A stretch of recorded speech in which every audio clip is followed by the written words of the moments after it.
Okay, good afternoon. Today we are going to deal with development, and development is a very big subject. We are just going to touch few points about development, but to let you know that development is considered as part of anatomy. So we have like gross anatomy, which most of the anatomy that you studied. We have neuroanatomy, the anatomy that you mainly concentrated on in block 2, and we have the microscopic anatomy, which is the histology, in other words. Again, we have touched most of the histology while we were studying the gross anatomy, and there is the embryology, which is the developmental anatomy. But we are not going to concentrate much on the developmental anatomy. It's just only one introductory lecture to give you an idea about what happens after fertilization.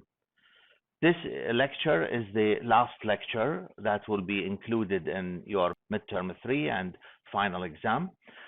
So development starts at fertilization, and then it will be followed by implantation. Now, you know some of these terms, and then it will be followed by embryonic development, which is, we mentioned probably about embryonic development before. We said it's the first 8 weeks of intrauterine life, and then it is followed by fetal development, which is the remaining weeks after the 8th week, the 9th week onwards of the intrauterine life, and then it is followed by labor. A lot of terms are used for labor, parturition, birth, delivery, so all these, they can be used interchangeably. Some terminology of development, we have the gestation period, which is the time span from fertilization to birth, and it is 38 weeks. So the gestation period, the actual period, of our intrauterine life is 38 weeks, but maybe some of you will say that, well, obstetrician always talk about 40 weeks. Yes, because they count the gestation from the last menstrual period. So last menstrual period is important for them. And as you know, that ovulation is 2 weeks after the menstruation. So there are 2 weeks before fertilization can take place, before the gestation period started. And they use it in the calculation because they depend on the last menstrual period. They don't know exactly when ovulation takes place, but in a regular 28-day menstrual cycle, it is usually at the 14th day, and usually within 24 hours, fertilization will take place.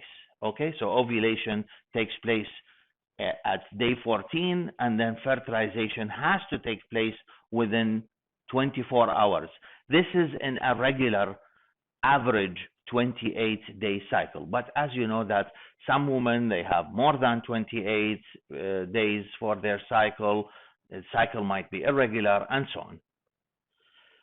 The prenatal development, which is development before birth, as I said, is the embryonic period. This is a very critical period, and here all the principal organs start to be present, and then they are going to develop during the fetal period. Also, obstetricians, usually they don't use these periods. Usually they refer to pregnancy as trimesters. So trimesters, like 3 months each. 3 months, the first trimester, second trimester, and the third trimester, and again, it is the first trimester that is very critical. That's why women are usually prevented from taking any medication, especially during that period, because it is the period where the organs are starting to form at that time. So fertilization, during fertilization, the haploid, remember the term haploid, half the number of chromosomes, the haploid sperm nucleus, and the haploid secondary oocyte. The oocyte is still in the meiotic division, in the second meiotic division. They are going to merge, and a single diploid nucleus is going to form. Of course, the secondary oocyte, as fertilization takes place, at the time of fertilization, is going to finish the second meiotic division. As we said, that fertilization usually takes place in the ampulla of the uterine tube. This is the wide, long portion of the tube that is located between the infundibulum and the isthmus. What attracts the ovum after being ovulated from the ovary is the movement of the fimbria. We mentioned here the fimbria of the infundibulum, and then the movement of the cilia of the lining epithelium, and then also the peristaltic waves that are present in the wall of the tube. So the sperm is going to penetrate the ovum. You can see here the three parts of the ovum. These are the granulosa cells, which are also called corona radiata cells. And then we have this amorphous cellular layer, the zona pellucida, formed of glycoprotein. So the sperm is going to pass in between the granulosa cells, and then as it touches the glycoprotein, it releases the enzymes from the acrosome. Remember, the acrosome caps the head of the sperm. It's even in front of the nucleus, and is going to penetrate the zona pellucida and the cell membrane of the secondary oocyte. You can see it here. The secondary oocyte is going to finish at that time the second meiotic division, and once it penetrates the cell membrane of the oocyte, then the zona pellucida will become impenetrable. No more sperms will be able to penetrate at that time. That's it. It's only one sperm that's going to do the fertilization. So as I said, the sperm entry triggers the oocyte to complete the second meiosis and dump the second polar body. I think you have studied meiosis and mitosis in another course, so you know what's the meaning of polar body here. And then the fusion of the male and female haploid nuclei will form what we call a zygote. The result is a zygote, and it is still surrounded by zona pellucida. This is to show you how twins are formed. So we have two types of twins. We have the fraternal twins or dizygotic twins. Here, there are two ova released at the time of ovulation from the ovary. If you remember, we said that we have primordial follicles, primary, secondary, and tertiary follicle. Actually, during each menstrual cycle, it is not only one primordial follicle that is going to proliferate. No, multiple, usually 20 of them, they will start proliferating. Remember, you have 40,000 of them, okay, when you are born, and each cycle about 20 of them will start to proliferate, and it's only one of them, usually one of them, that becomes a tertiary follicle that ovulates, okay? But you can see that there are many of them are in different stages. So if two of them, or maybe more, succeeded to continue as an ovulating tertiary follicle, then we will have two ova released at the same time, and they will be fertilized by two different sperms. So we have a fraternal or dizygotic twins coming from two oocytes fertilized by two separate sperms. And the twins will be maybe of different sex. Even if they are the same sex, they will not be identical. They are like siblings, two siblings, brother and sister, or two brothers or two sisters. They look. But in case of the identical twins, is that it is one ovum fertilized by one sperm. Usually this ovum or the zygote is going to multiply. But in this case, what happens is that two individuals develop from a single fertilized ovum. It's not a single individual. So they are genetically identical. They must be the same sex, and they are genetically identical. And if the ovum fails to separate completely, then we will have the condition which is called conjoined twins. Like they share some body structures. Probably in the news every now and then you hear of news of conjoined twins that were successfully separated from each other. So this is what happens. There will be cleavage after fertilization, which means cleavage means that the fertilized ovum is going to multiply. As you can see here, we have 2-cell stage and then 4 cells, and then they will multiply, form 8 and 16 cells, and so on. This is about ectopic pregnancy. I mentioned about ectopic pregnancy last time. So coming back again to the cell division, this is mitosis here of the zygote. You have 2 cell stage, 4 cell stage, 16, 32, and all these cells are still, as you note, they are still surrounded by the zona pellucida, that glycoprotein.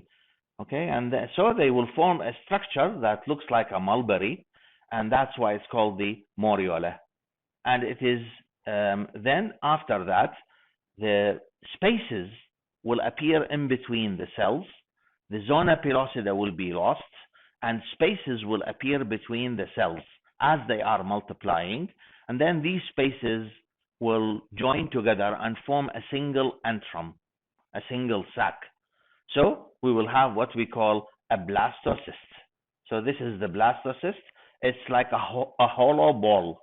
Starts as multiple spaces in between cells, and then it becomes not solid like the morula.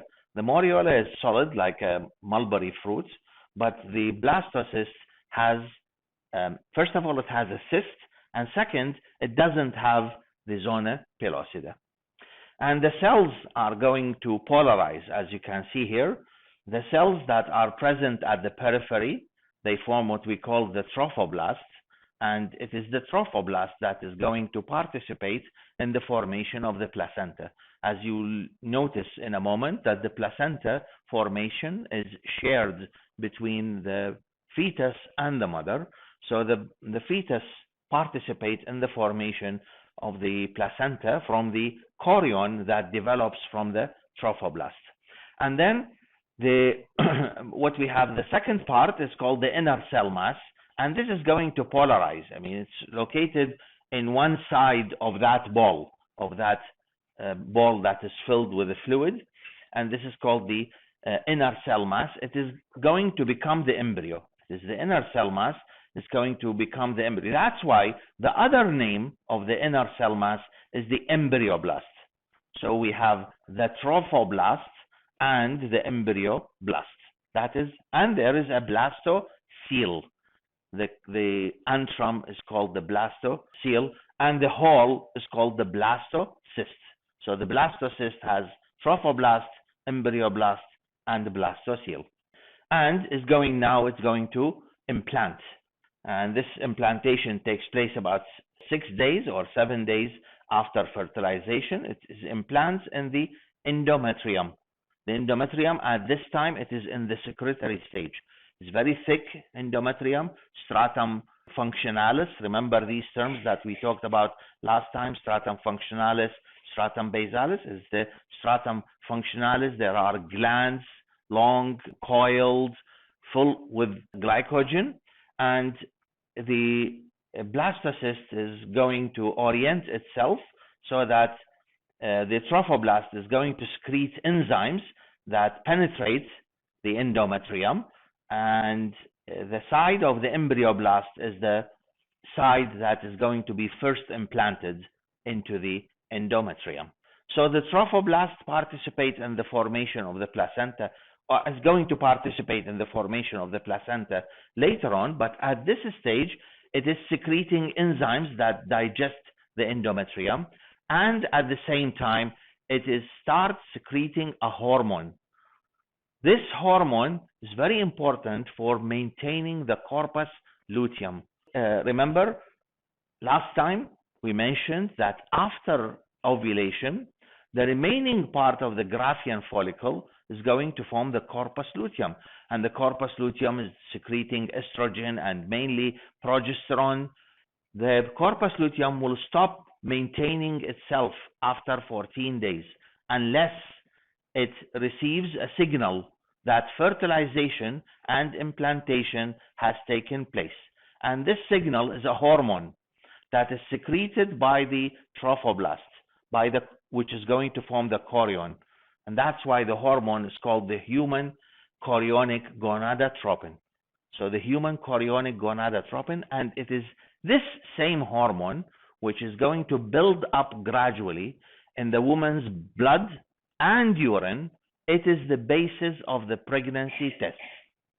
So the pregnancy test is based on detecting this hormone easily in the urine, but more precisely in the blood of a pregnant woman.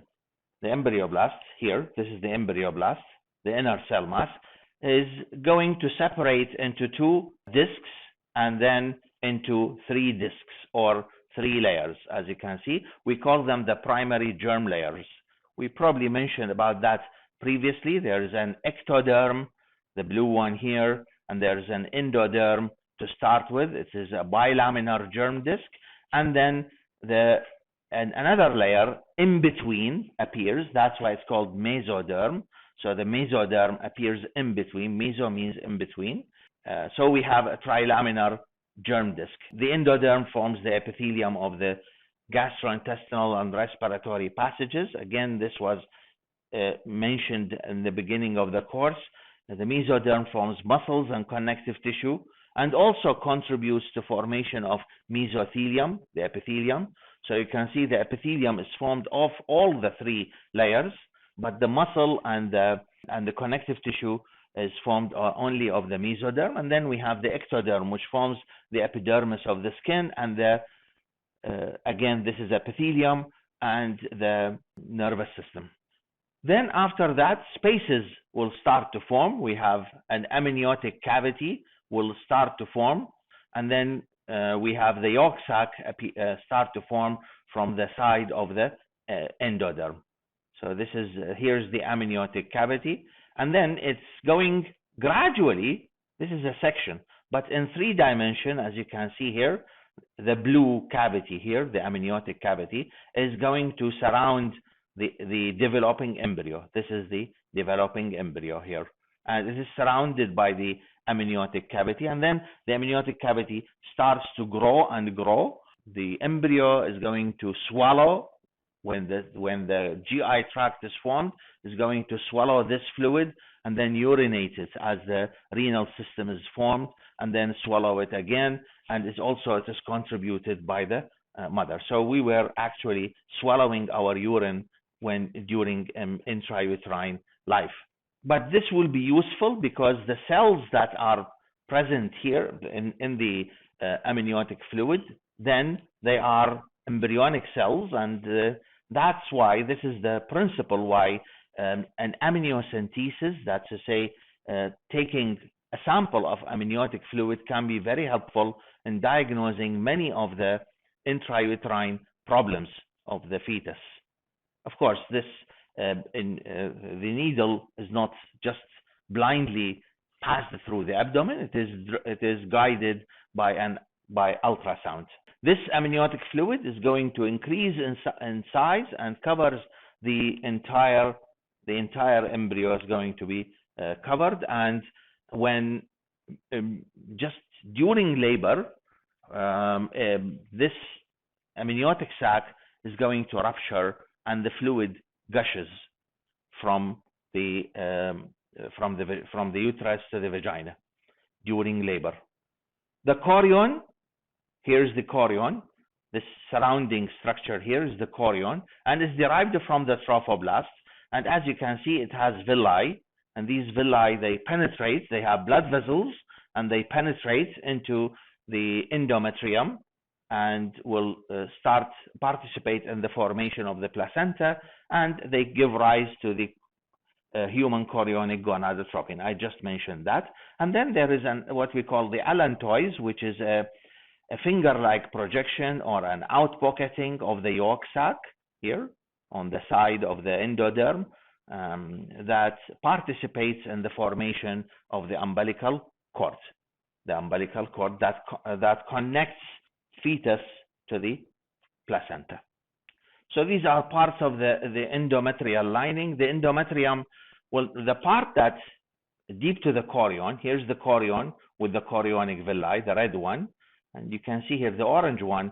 This part is called the decidua basalis, and then the part that surrounds the fetus is called the decidua capsularis, and then we have the remaining part, which is not related, is called decidua parietalis. So in other words, the placenta which is going to form here is formed by the chorion and specifically decidua basalis, not decidua capsularis or parietalis. And here you can see how the placenta is going to form. It usually forms during the 3rd month. It's the chorion of the embryo and the stratum functionalis of the uterus. To be specific, the decidua basalis. And you can see here, these are the chorionic villi. Look at this is the umbilical cord. Here's the umbilical cord. It has vessels. There are 2 arteries and 1 vein, and they are surrounded by connective tissue, which is jelly-like material called Wharton jelly. This mucoid connective tissue is a kind of connective tissue that we mentioned about when we dealt with the connective tissue in block 1. And so we have these are the chorionic villi, and then in between them, you can see the blood vessels of the mother. And you should be very careful here that the blood does not mixes. There is no mixture of blood. Okay, but they come very close to each other, and there is exchange of material. But there is no mixing of blood taking place. There's always a barrier in between. The blood does not mix. So there is exchange, there is diffusion of oxygen, nutrients, and wastes between the mother blood and the blood that comes from the fetus. This blood, is it coming from an umbilical artery or umbilical vein? The blood that is coming from the embryo to the placenta is coming from an umbilical artery. The umbilical artery carries the blood away from the heart of the embryo, so it's an artery, and then circulate it in the body and then take it to the placenta. And the vein, the umbilical vein, brings oxygenated blood from the placenta. The origin of oxygen is the mother, and take it to the heart. It is a vein in that respect because it is carrying the blood to the heart, but this blood has oxygen which originated from the mother. So there is a barrier to some of the microorganisms, not all of them, and but it is not a barrier to many of the drugs. Many of the drugs can pass through this barrier, like alcohol. That's why the pregnant woman is not advised to take any medication during pregnancy. This is the placenta. It's quite a big size. You can see the umbilical cord here, and the placenta detaches during the 3rd stage of labor. We will see here the labor has 3 stages. It detaches after delivery of the baby. It contains 2 umbilical arteries that carry deoxygenated blood from the fetus, and 1 umbilical vein. And as I said, there's a mucoid connective tissue, jelly-like connective tissue. That is actually, it is exclusive for the umbilical cord. It's called Wharton's jelly. Then the remaining part of the umbilical cord, the stub, will remain at the for about 2 weeks after delivery, and then it falls down, probably even before that, and we have the scar of it is called the umbilicus. These are the maternal changes that take place during pregnancy. You can see that the uterus here nearly fills the abdominal cavity. Non-gravid uterus, as we said, is the size and shape of a pear, but you can see here that the gravid uterus is so big. Look at the size of the placenta. It's not small, it is big. You can see here the gastrointestinal tract is going to be compressed. That's why constipation is a usual complaint. Heartburn, because why heartburn takes place? Why do you think that heartburn takes place in this case? Heartburn is not related to the heart. What is heartburn? A reflux of acid from the stomach into the esophagus. So, but you feel it here in the region of the cardia, close to the heart. That's why it's called heartburn. And it's a reflux. And this is because of increased intra-abdominal pressure. So the physiological sphincter between the esophagus and the stomach fell. Usually there's a physiological sphincter. It is not in the form of the pyloric sphincter where there is thickening of smooth muscle fibers. In the sphincter at the gastroesophageal junction, the sphincter is more or less weak, and it is more physiological than anatomical sphincter. Pressure on the bladder causing changes in frequency and urgency. So there will be frequency of micturition because the size of the bladder will become small. It is compressed by the surrounding structures, cannot distend, in other words. And there is compression on the inferior vena cava, which means that the venous blood in the lower limb is not easy to ascend up and return back to the heart, and this will cause peripheral edema or edema in the lower limb, and also it will contribute to the formation of varicose veins. If you remember, we mentioned about varicose veins and the mechanisms how the venous blood returns back to the heart. So this will affect these mechanisms and result in formation of some varicose veins, distended veins underneath the skin of the lower limb. There's also compression of the renal vessels causing renal hypertension. Fetal ultrasonography, hormonal regulation of pregnancy. During delivery, what happens is that uterine contractions start. They usually occur in the fundus and the body of the uterus, not in the cervix, because as we mentioned, the cervix of the uterus, most of it is collagen fibers. They do not contract. But on the other hand, because the body and the fundus of the uterus are contracting, it will be, they usually use this term, it will be taken up. It will be pulled up. The cervix is pulled up, and therefore the cervix dilates. And this is one of the methods that they measure the progress of delivery. When they examine the vagina, PV examination, they will say that the cervix is 1 finger dilated, 2 fingers dilated, 3 fingers dilated. So it gives an idea about the progress of delivery, the dilatation of the cervix. The hormone here that is involved is oxytocin. This was mentioned before. It causes these smooth muscle fibers in the wall of the uterus, the myometrium, to contract. You can see here how the cervix dilates. This is measurement of the size of the cervix during delivery. And as I said, because of the pressure of the head of the fetus, or let's say pressure of the presenting part, because it is not always the head that is the presenting part. Usually it is the head, but not always the head that is the presenting part. This will cause pressure on the fluid and rupture of the membrane. The amniotic fluid will gush out. These are the stages. Dilation of the cervix, 6 to 12 hours, and then rupture of the amniotic sac, and then expulsion of the fetus, as you can see, because of the contraction, uterine contraction. It's not the fetus that is going to swim out, as was thought in the Middle Ages, but it is contraction of the uterus. Then after that, there will be the third stage of labor, is the placental stage, which the placenta will be released about 30 minutes after the expulsion of the fetus. This is to give you an idea about the fetal circulation and the changes that occur after delivery. You know now that there is a vein, umbilical vein, this one, which is located in the umbilical cord, carries the oxygenated blood, although it's a vein, but it's in red, oxygenated blood to the liver, and then bypasses the liver. I'm not going to talk about ductus venosus, but just bypasses the liver and reaches the inferior vena cava and then to the right atrium.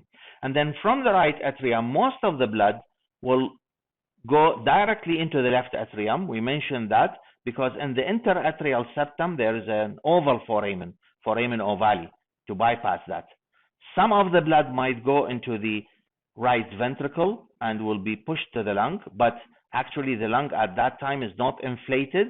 That's why we have another ductus here called ductus arteriosus, which will bypass the pulmonary circulation and return the blood to the aorta. The aorta distributes the blood to the body, and then you can see here that there is a branch that will carry the blood back to the placenta. It is deoxygenated blood. all these structures, like The umbilical arteries. after birth, they are going to be replaced by fibrous tissue. They will become a ligament. Same thing about the umbilical vein. Same thing about the ductus arteriosus, called ligamentum arteriosum. Foramen ovale will close. So all these structures will close immediately after birth.